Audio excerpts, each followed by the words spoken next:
له دعوة الحق.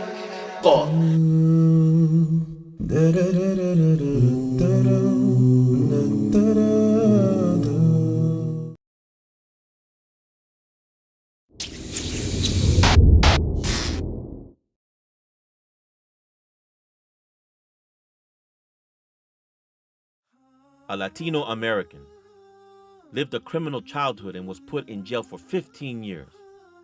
He found the missing link in his life through the Quran.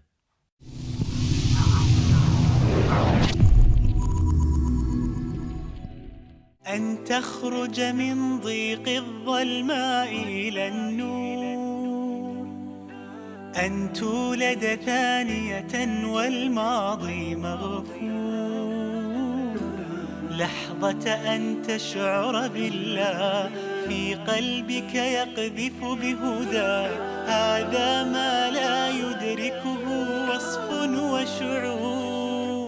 يا الله إني ناديتك وسعيت، إني استهديتك فهديت، بالقرآن أنرت طريقي. يا الله يا الله. Assalamu alaikum. My name is Abdul Hasib Lopez. I'm originally born and raised in Chicago, Illinois. I'm 38 years old. I'm married. I have 3 kids, 2 girls and a boy, alhamdulillah. My older brother, who's 8 years older than myself, through time in my life, he became like my idol. دخلت السجن وعمرك 15 سنة، وهذا السن سن صغير على دخول السجن. إيش اللي عملته عشان تدخل السجن وأنت في هذا العمر؟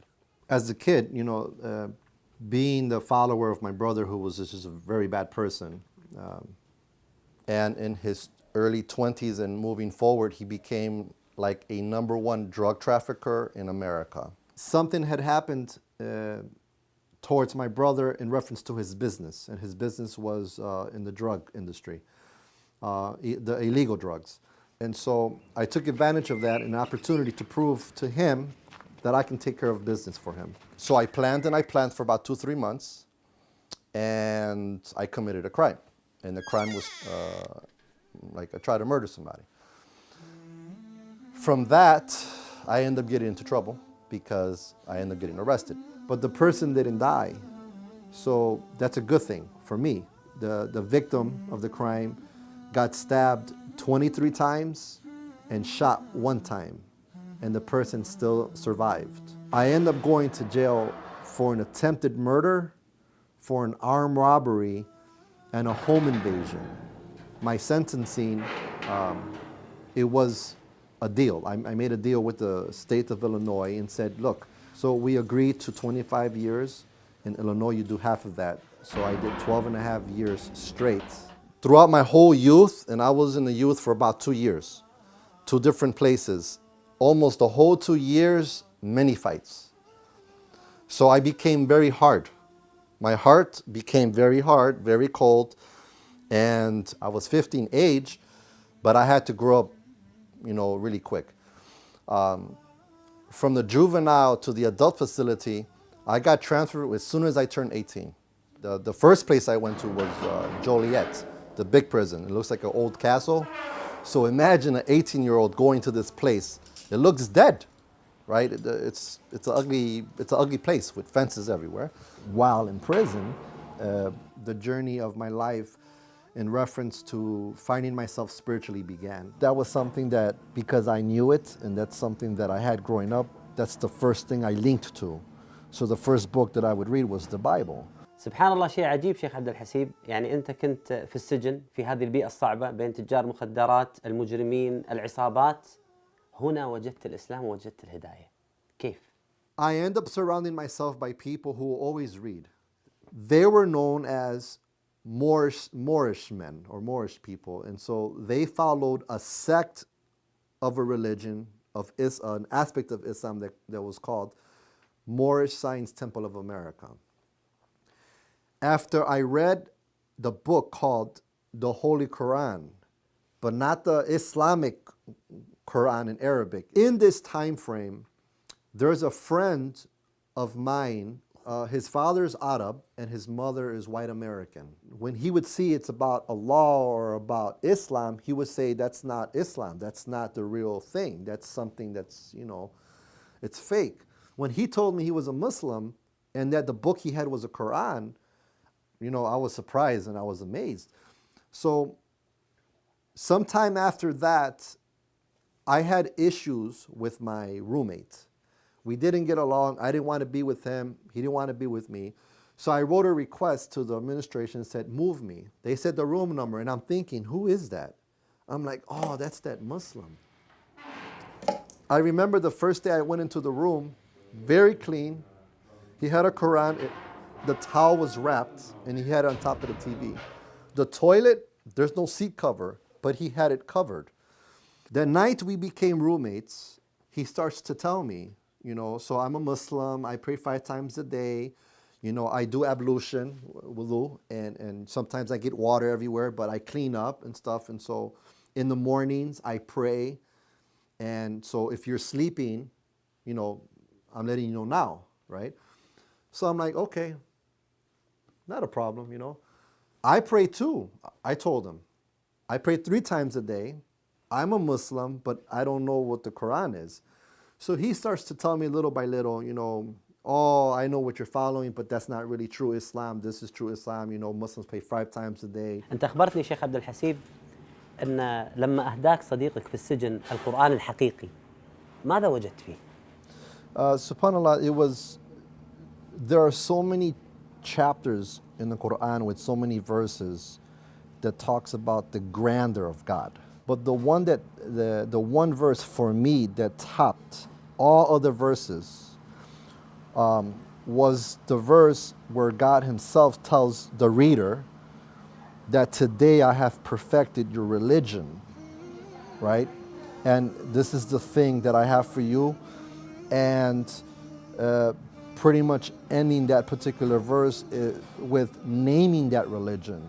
And the religion for you is Islam. So for me, no other book that I have ever read, and subhanAllah, I've read many books, ever asserts what we're supposed to be and what are we supposed to be called, and whatever it is that we follow, what is it called?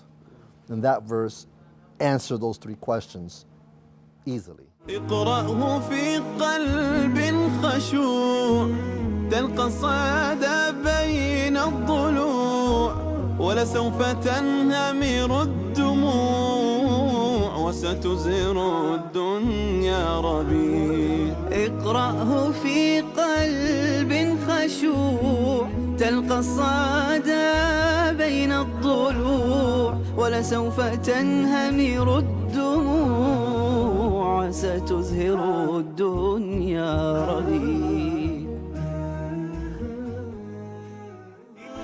ناديتك وسعيت إني استهديتك فهديت بالقرآن أنرت طريقي يا الله. شيخ عبد الحسيب، نبي نعرف اللحظة المهمة في حياتك. أين نطقت الشهادة؟ وحدثنا عن هذا اليوم. With the help of my roommate, somehow he conveyed to the imam, this brother, he wants to be Muslim.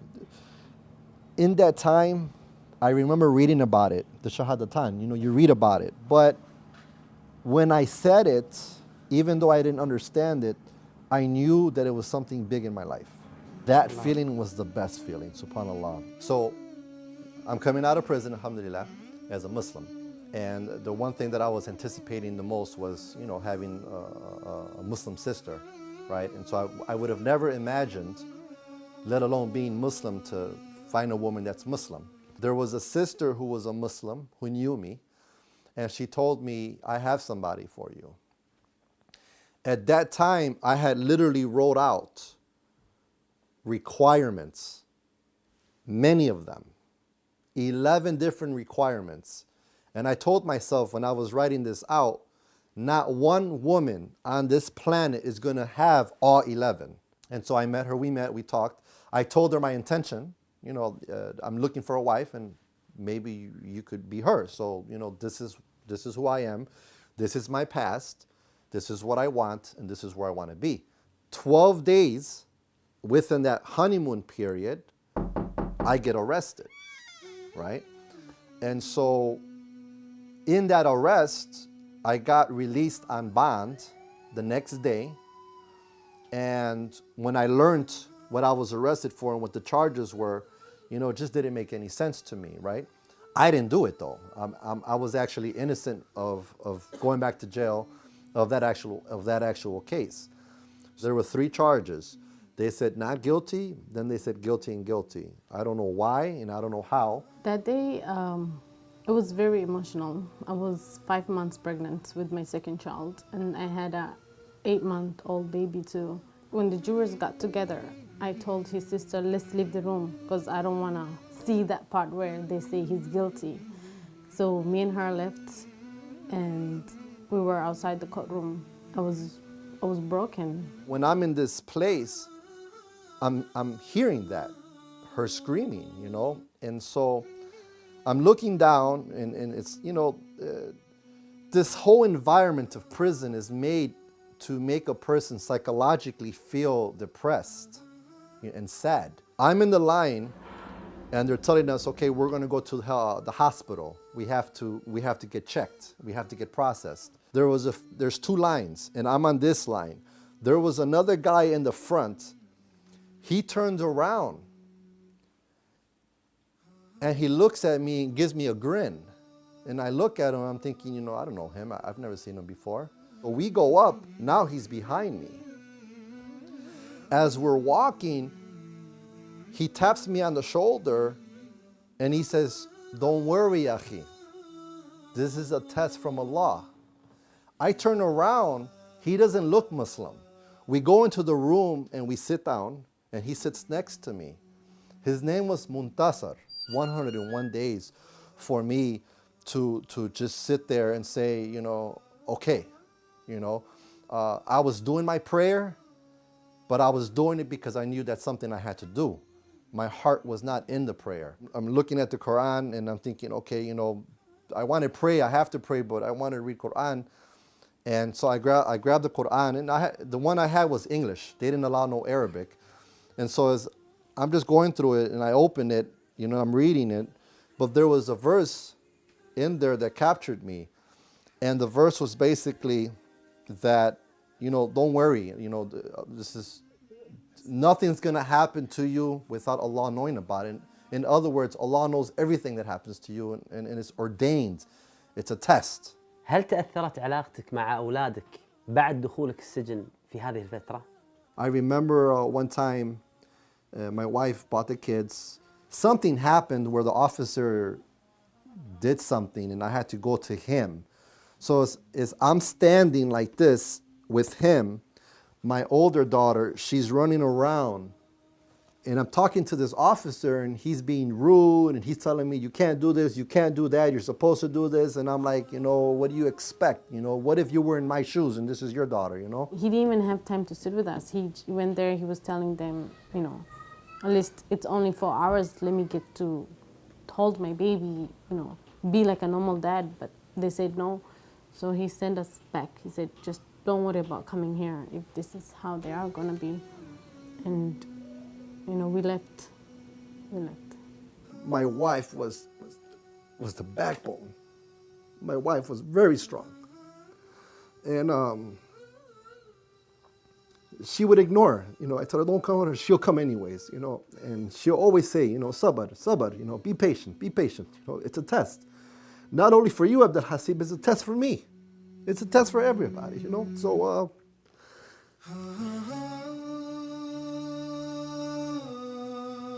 Allah knows best that He gave me the perfect wife to have the experience to have to go back.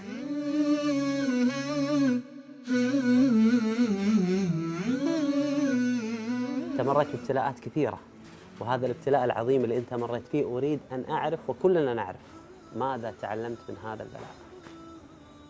SubhanAllah, you know, the reality that without Allah, we're nothing. At the end of the day, we're nothing. Okay?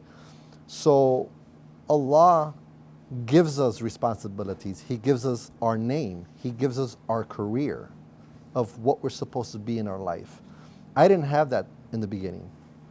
And I think coming out after everything, I at least have that. As I said before, the one statement that I actually realized, and I'll never forget it, and I remind myself every day when I wake up, right before Salatul Fajr, you'll never know Allah is all you need until you realize Allah is all you have. Take everything away from you and be naked, and you still have Allah.